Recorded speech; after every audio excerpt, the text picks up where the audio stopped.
So this is very much the day after the night before. The night before, of course, being the Glow Time event. And in my case, it was quite a long night as well, about 1 a.m. when I finished here after wrapping everything up. By the way, if you've not seen my videos before, I'm David. I make videos about Apple gear every single week because I love using Apple gear. When I woke up this morning, I woke up with a whole number of questions in mind. And the event seemed to leave me, the more I thought about it overnight, I didn't sleep all that much. I began just thinking through what we'd seen and questioning things, thinking, had I missed things? For instance, was it still the H1 chip in AirPods Max? Why didn't they mention there were two different sizes of Apple Watch faces at all, and larger faces at that? And when are we actually getting Siri, the proper new intelligent Siri? And most importantly, and what we're going to talk about in this video, what are the differences between iPhone 16 and 16 Plus and 16 Pro and Pro Max? I left here in the early hours of the morning and got up this morning thinking, I must have missed something. Surely there must be more between these two phones than I was realizing overnight. And that's kind of what we're going to go through in just a minute. Just briefly recapping on the event though, it did kind of drag in places, didn't it? They tried to make out there's all this brand new kit and so much new, and there really wasn't. They had spent time on screen at the event talking about Watch Ultra 2 as if it was new, and it wasn't. It was a new color and a couple of new bands. They did the same with AirPods Pro 2. If you remember, the whole AirPods range was supposed to be different. AirPods Pro 2 wasn't new hardware. It was a new software update that my existing AirPods Pro 2 will be able to get when the update's available. And then AirPods Max, I've mentioned already, they said, well, they've left the H1 chip in it. We've still got the same charging case. And they made out it was new, whereas really it's new colors and a USB-C port. As much as I would love to go and buy them, I doubt very much I am going to buy the AirPods Max. At the moment in my shopping basket is just a 16 Pro Max with 256 gigs of storage on, and AirPods 4, the base level version, which is the one that you said you wanted to see about. And the other padding thing, I mentioned it in last night's video, was that bit with Craig. It was almost a rinse and repeat from WWDC, and it just didn't seem to fit into the core story of what they were talking about. Sure, back in the summer, WWDC, we needed to know what Apple Intelligence was all about. But at this event, it should be ready. And sadly, not much of it is. They said that the iPhone 16s were the first ever iPhones that have been built from the ground up for Apple Intelligence. Believe that if you will. I think they were merrily going about their business last year and suddenly thought, oh, geez, we're in the poo here. We need to do something about it. And they suddenly made a hashed attempt to include as much Apple Intelligence they could into iOS 18 too late in the day, which is why we're not getting much of it at the moment. But then the core part of this video, what are the differences between 16, 16 Plus, and 16 Pro and Pro Max? And there's not that many. Now, forgive me, I am going to read again a few specs here because there's a lot to go through, and I just wanted to make sure I got the points correct for you.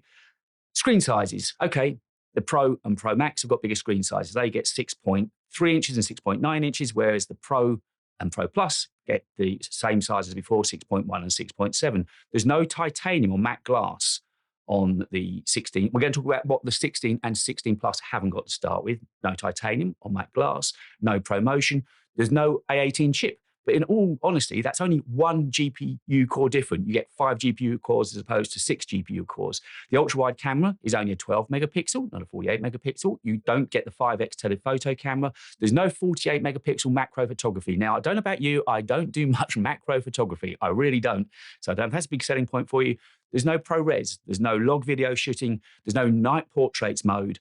You can't shoot in 4K 120, but again, that's a very niche person that's going to be picking up the phone and shooting 4K 120. I can't think of the last time I did it. I'll probably do it for some sort of video here on the channel, but it would be very much a once in a blue moon thing. But you can still shoot 1080 120, which is not too shabby.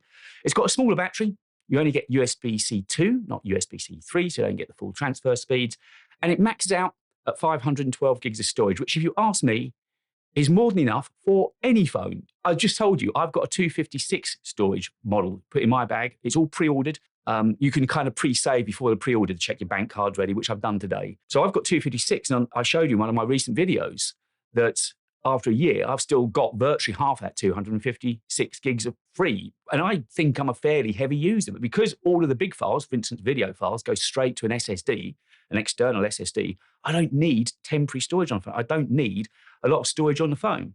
So then we come down to the really interesting part, the specs that are the same between the two non-Pro 16s and the Pro 16s. And this is where you realize they are actually quite a good bargain. You've got Apple Intelligence for what it's worth. There's not a great deal of it ready at the moment, but your Apple Intelligence ready, should we say that? They've got the same Super Retina XDR displays. They've got the same new camera control button. You can shoot spatial video and photos on both. Both got the same photonic engine. Both have got photographic styles, and new photographic styles. Now, Apple spent a long time talking about photographic styles in the event, and I'm going to come back to that in just a moment. But you've got exactly the same photographic styles.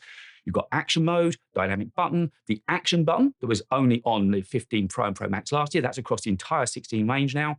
You've got emergency SOS, crash detection, Face ID, the same max 2000 nits of daylight brightness, and the same IP68 water and dust resistant sealing. So that's a long list of things that are exactly the same on the two smaller phones than the two larger Pro phones.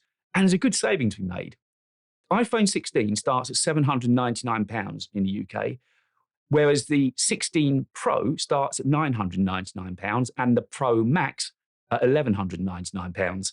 You're making, if we go look at the two smaller phones there, you're making a £200 saving. And it's really for you to decide if you think there's a £200 saving being made there. I would kind of suggest maybe not. It depends how high-end user you are and how often you're going to use those odd one-off features. Now, if I look at the phone part of the event by itself, last year was a very heavy play on video. We got log, of course, which was a massive, massive step forward. It's kind of one of those Apple Silicon moments. You're only going to make the change from Intel to Apple Silicon once in a generation, and you can only go to log once. The fact they managed to get that onto an iPhone last year was amazing, and I use that virtually every single week when I'm shooting cutaway shots in the studio here. There haven't been cutaway shots on the last two videos purely because of time and there's been a lot of content coming out of this studio. And bear in mind, I do it all myself. There's been a lot of content coming out, and hopefully you're enjoying it. And don't forget, if you are, subbing would make a massive difference, really would help me and the channel out to grow. And the more it grows, the more I can buy products and do reviews. So if you're enjoying it, that sub really does help. So this year, though, the focus seemed to be, no pun intended, although that's a very good one, I wish I'd scripted that, it seems to be on photography rather than video. And they're pushing these styles really, really hard. I believe you'll find on the new iPhone 16s, the filters have gone. They're pushing you very much towards choosing a photographic style right at the back end. And there's good reason for that. They believe that it uses more base data than the filters, and it's editable. And with the new camera control button that you've got now on top, apparently you can even change those filters on the fly on the front end. You don't have to go back into the settings to do it. So if you decide you wanted to alter the amount of a certain style you've got, they reckon it's easy to do now front end. So you've got complete control. And it's not just a filter. It's baked in from sensor deep. It's way, way, way back in the chain. So that's why they're trying to push you more towards that, which is their whole thing this year on photography. They showed some beautiful images, no doubting they were beautiful images. And I don't doubt for a moment they were shot on iPhone. I mean, I've shot some reasonable photos this year. The cameras are fantastic. And of course, the thing is, it's a camera that you've got with you all of the time, which is what makes it such a good camera. There was one little thing about video that I picked up on as I began to wake up today, was that you can actually pause when you're videoing now. So if you're taking a video of something and you just want to stop for a section, rather than having to stop and start a new video file, you can pause. And that's a really useful and thoughtful option. But outside of that, there wasn't really much new on video this year, shooting 4K 120 clearly, but that was kind of it. I dismissed that as if that's a pretty big thing, I know. Not that I'll be using it much, as I said. But the other area they were pushing hard on was audio, which again is very, very niche. Now, you've got 4 mics in the new 16s, and there's meant to be a lower noise floor, so there should be less background noise. And there's this audio mix feature that they've brought into videoing. Now, I can't get my head quite around it. They were showing you shooting basically a movie with a handheld iPhone, using the audio on the iPhone with the inbuilt mics.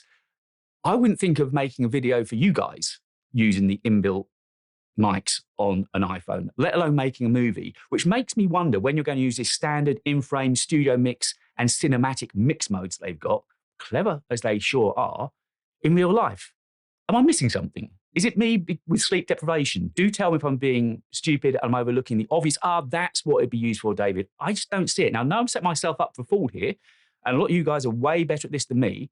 I can't see when that's ever really going to be used. If you turned up for a professional film shoot, if you asked me to come and record your wedding, don't like doing wedding work, but if you asked me to come and record your wedding, and I turned up with an iPhone and no mics, I don't think you'd be looking at me too favorably, right? The voice memo multi-tracking, though, that is really useful. I mentioned very briefly on the video last night, part of my life used to be involved in music radio. My daughter did a degree in music. I used to mix with a lot of musicians, a hell of a lot of musicians. And it's true, they often get an idea when they're in a car, at a hang at a gig, they just get out the phone and they'll da-da-da and jot down kind of voice notes of what their next song is going to be. And the fact they can multi-track them now, so they can put down the guitar part and then put down a vocal over the top of it, or piano or keyboard over the top of it, that is really useful. But again, super, super niche. Which brings me to the last point I want to make on this video. I didn't want to make it too long for you today. We're being sold promises.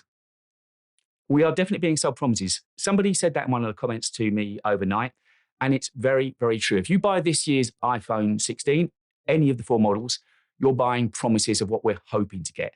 And that's always a risky business of what we're hoping to get. You should only buy what's genuinely in front of you.